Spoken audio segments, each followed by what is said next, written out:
सबसे पहला प्रश्न हमारा ये बन रहा है, छंद किसे कहते हैं। देखिए, जब छंद शब्द हम लोगों के सामने आता है तो सबसे पहला प्रश्न यही होता है कि छंद किसे कहते हैं, छंद क्या है, उसकी परिभाषा क्या है। छंद जो शब्द है वो चद धातु से बना है, जिसका अर्थ होता है खुश करना। ये चद धातु से बना है जिसका अर्थ होता है खुश करना। ये आप लोग ध्यान दीजिए।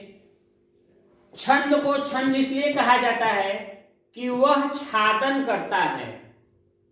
छादन माने ढकता है, छादन माने ढकता है।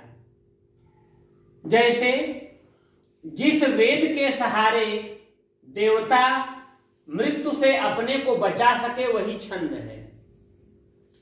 जो देवतागण है वो वेद का अध्ययन करके अपने को मृत्यु से बचाते रहे, तो वहां पे जो वेद है वही छंद है। देखिए, छंद के अंग पे हम चर्चा करेंगे, तो पहले हम 3 उसके पार्ट हैं उसको चर्चा कर लें, फिर अगले टॉपिक में हम और पार्ट पे चर्चा करेंगे। जैसे छंद के अंग में हम देख पा रहे हैं चरण या पाद और वर्ण मात्रा। तो चरण या पाद जो है, जैसे हम चरण या पाद के बल पर खड़े होते हैं, जैसे एक मनुष्य है अपने पैर पे खड़ा है, वैसे ही छंद भी पाद या चरण के बल पर खड़े होते हैं। जो छंद होता है वह भी चरण पे खड़ा होता है। एक छंद में 4 चरण होते हैं, ये हमको जानना चाहिए। एक छंद में 4 चरण होते हैं और चरण के या पाद के प्रकार की हम बात करें तो 2 प्रकार के होते हैं, समचरण और विषम चरण। दूसरे और चौथे चरण को बोलते हैं समचरण, पहले और तीसरे चरण को हम बोलते हैं विषम चरण। वर्ण क्या है? छंद में जो अक्षर प्रयोग होते हैं उन्हें वर्ण कहते हैं। छंद में जो अक्षर प्रयोग होते हैं उन्हें वर्ण कहते हैं।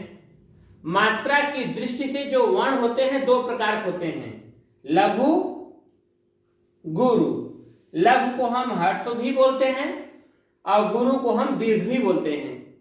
लघु वर्ण को हम एक लाइन से प्रदर्शित करते हैं और इसे हम एक वक्र लाइन से प्रदर्शित करते हैं।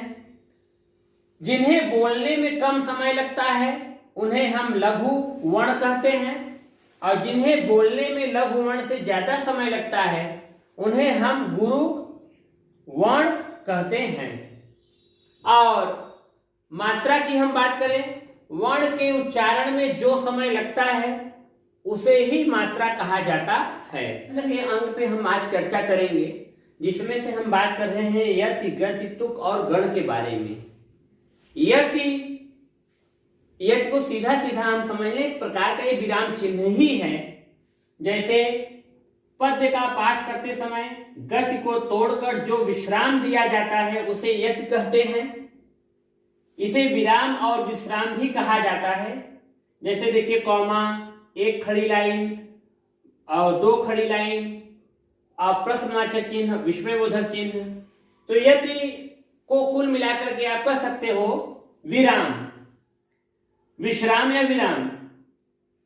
गत के ऊपर हम बात करें, पद के पथ में जो बहाव होता है उसे हम गति कहते हैं।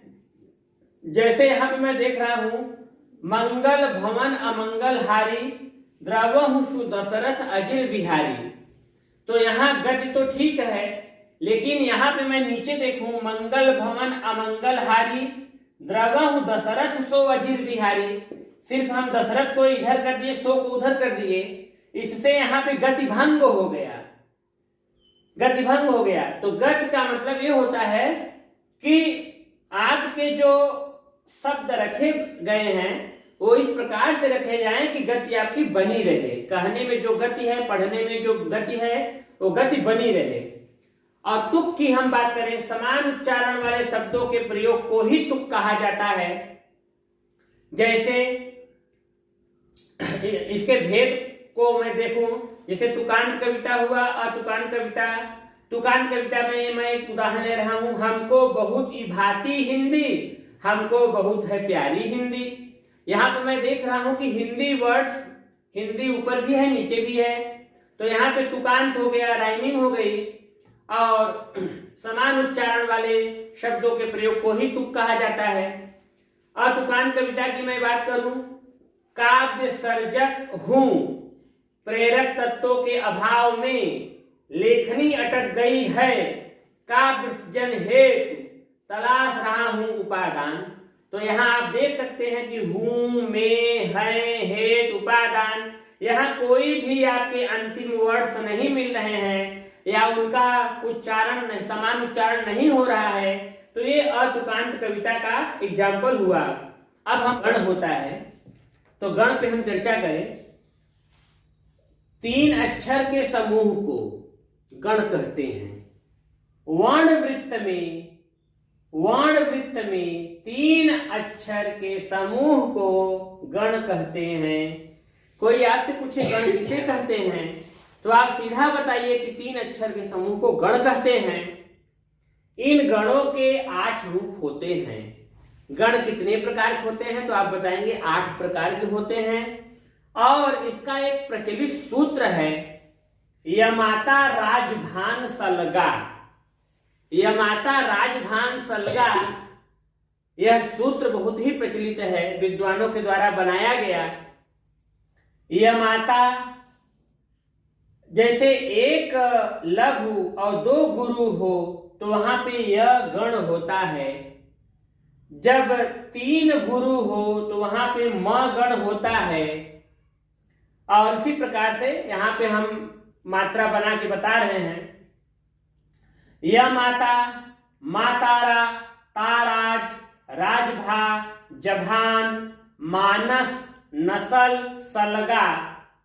और कुछ विद्वान 8 ही है गण, और कुछ विद्वान आपको एग्जाम्पल में बता देते हैं लघु और गुरु को। जैसे लगा लिख दिए, लगा हो गया तो इसमें एक आपका लघु हुआ और आपका एक गुरु हुआ, जिसका उदाहरण हो गया गया।